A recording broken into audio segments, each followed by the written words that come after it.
Welcome to this edition of Video News Update. I've come here deliberately to the railway station because I want to talk about the passenger focus survey, where you've said and given South Eastern the lowest rating of satisfaction in their history.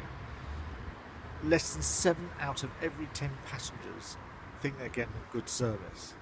And at the same time, we've seen every year under this government record rises in fares in comparison to the average wage increase. And so what actually is happening, you're paying more for a service that's deteriorating and you feel you're not getting satisfaction for your money. And you're absolutely right. That can't be allowed to continue, and that's why I've asked for a meeting with South Eastern management to actually discuss what's wrong, where we've got to get things sorted out. But I have to say, passenger focus say that substantially satisfaction levels have deteriorated across the country. So that's one thing. The second thing I want to turn to is something else that's very, very dear to us, very important to us, and that's our National Health Service. The other night I had the opportunity to talk and chat with Ed Miliband and Andy Burnham, and they've just launched Labour's NHS 10-year plan, the plan that we will follow if we're elected in May. But it's about actually having a National Health Service that is for the whole person.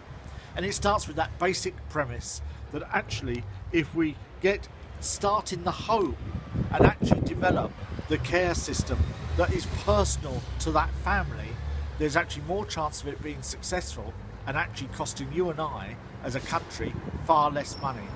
And we know there's problems now. We know there's problems here today.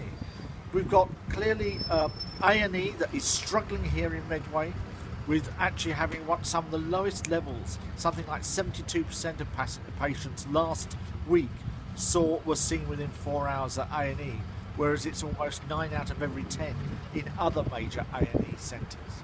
We're seeing clearly local services and care support services being axed, even those that are operated within the third sector. So the health and lifestyle team down at the Sunlight Centre has been axed, it's gone.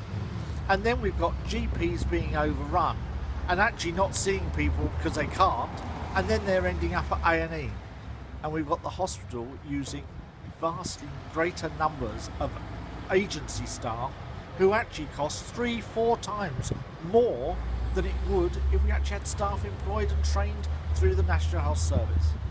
And indeed, the Royal College of Nursing has said that actually there's some 6,000 less places for training under this government in this parliament than there used to be. So we're not training the nurses, we're not training the care staff that we need.